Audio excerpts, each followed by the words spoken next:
शुरू अल्लाह के नाम से जो बड़ा मेहरबान नहायत रहम फरमाने वाला है। आज मैंने सूबाई असम्बली में यकनकाती एजेंडे पे बात की है और वो सिर्फ फ़लस्तीन है। और मैंने ये कहा है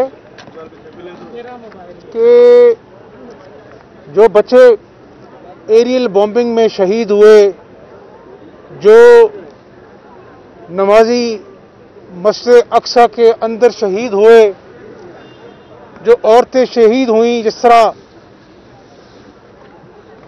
बमबारी की गई अंधाधुंध, 52,000 लोग फ़लस्तीनी बेघर हो गए,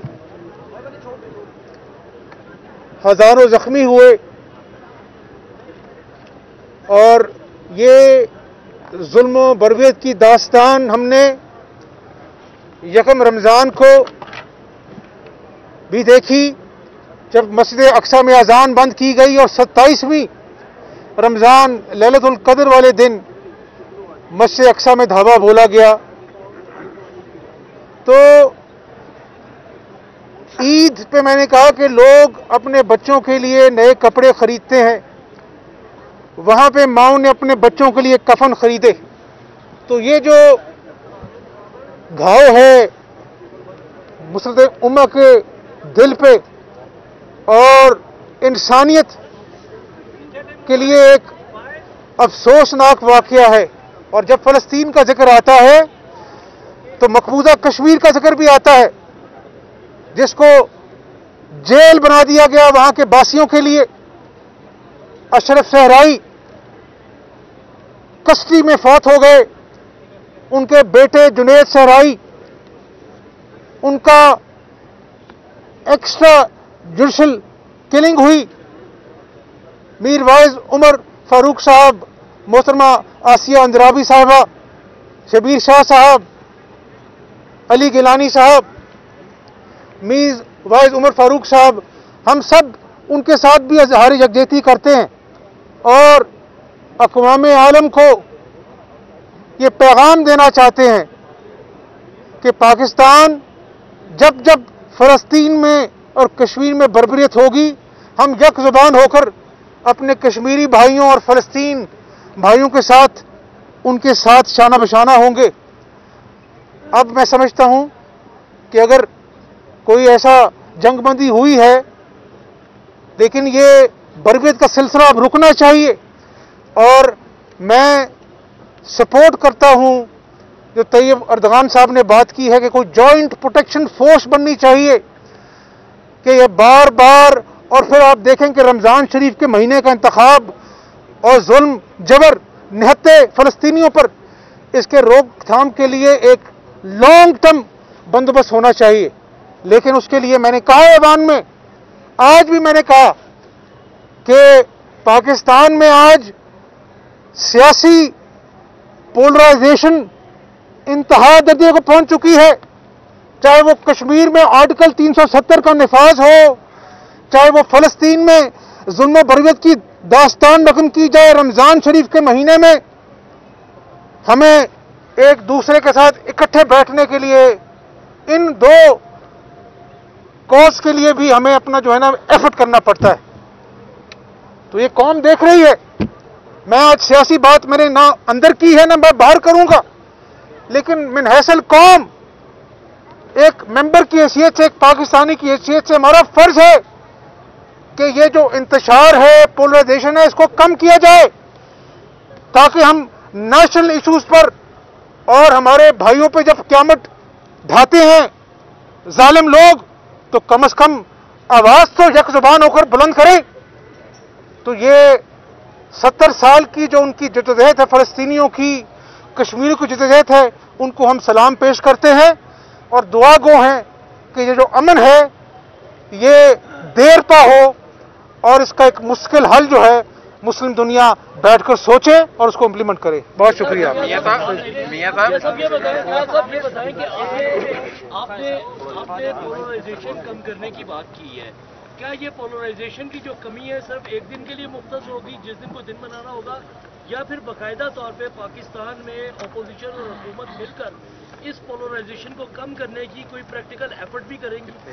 मेरा ख्याल है कि जो मुतफ़क़ा करारदाद कौमी असम्बली में और अपना सूबाई असम्बली में पास हुई है, मैं इसी बात को, ये सवाल मैं आपके लिए छोड़ जाता हूं और कौम के लिए छोड़ जाता हूं कि आज जिस दौराहे पे पाकिस्तान है, मैं इज्तिमाई बात कर रहा हूं, चाहे वो इकॉनमी है, हमारे इंटरनेशनल चैलेंजेस हैं, अफगानिस्तान का मामला है, बेरोजगारी है, इन सब मामलात पर अगर यकसुई के साथ एक कौमी लाअमल अख्तियार नहीं किया जाएगा तो हम अपनी आने वाले नस्लों के सामने भी शर्मिंदा होंगे और उस कायद के सामने भी शर्मिंदा होंगे और उन हमारे अपने आबाओ अजदाद के सामने शर्मिंदा होंगे जिन्होंने कुर्बानी देकर पाकिस्तान बनाया।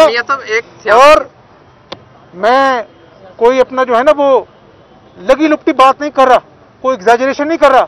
आज पाकिस्तान उस दुराहे पे खड़ा है कि हमें मिन हासिल कौम बुनियादी फैसले करने हैं कि इस पाकिस्तान को आगे जाना है, जो पहाड़ जैसे मसाइल हमारा सामना कर रहे हैं उनका हल तलाश करना है, या आपस में लड़ लड़कर इस कौम को और कमजोर करना है।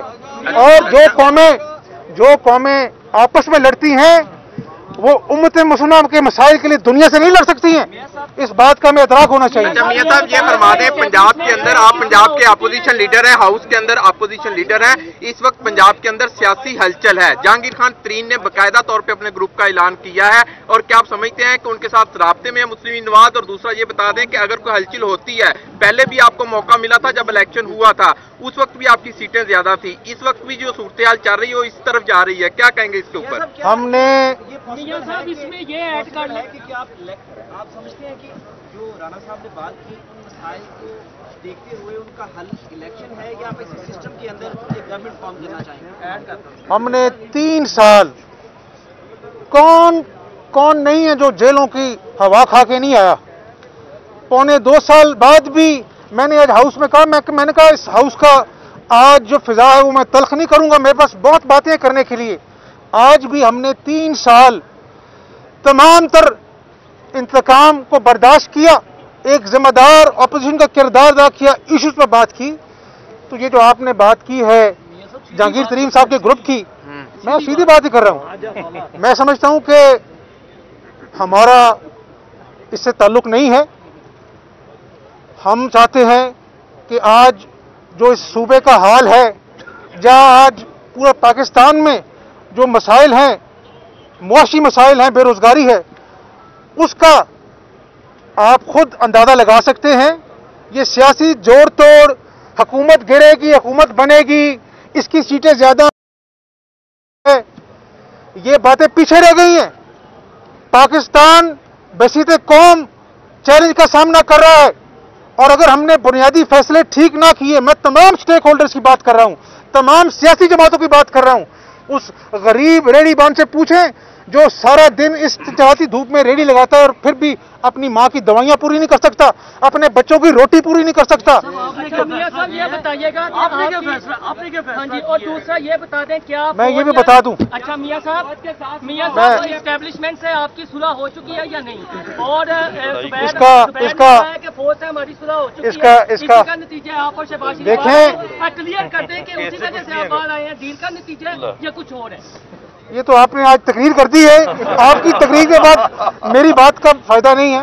आखिरी बात यह है कि अपना जो है ना, मैं ये समझता हूं, और आने वाले दिनों में मैं आपसे बात करूंगा, सियासी बात करूंगा, लेकिन मैं ये समझता हूं कि आज एक पाकिस्तानी अपने मसाइल का हल चाहता है, और ये सूरत हाल ज्यादा देर ऐसे नहीं रह सकती। अगर हमने हालात का अदराक ना किया, इन मसाइल के आगे बंद ना बांधा, तो फिर अल्लाह ताला फरमाता है कि मैं उनकी मदद करता हूं जो अपनी मदद करते हैं। तो इसलिए अल्लाह से दुआ है कि आज के दिन जो हम फलस्तीन के साथ खड़े हैं, जो मुत्तहिद हैं, इसी तरह पाकिस्तान के मसाइल के लिए मुत्तहिद हैं। थैंक यू वेरी मच जी, बहुत शुक्रिया सर, थैंक यू। हाँ, आखिरी बात यह है, ख्वाजा साहब बस करो, आखिरी सवाल, आखिरी बात का जवाब जो है ना ख्वाजा साहब, कि ये फैसला अवाम करेंगे, और मैं ये सियासी तौर पे समझता हूं कि मसाइल का हल जो है ना वो एक फ्री एंड फेयर इलेक्शन है। बहुत अच्छे।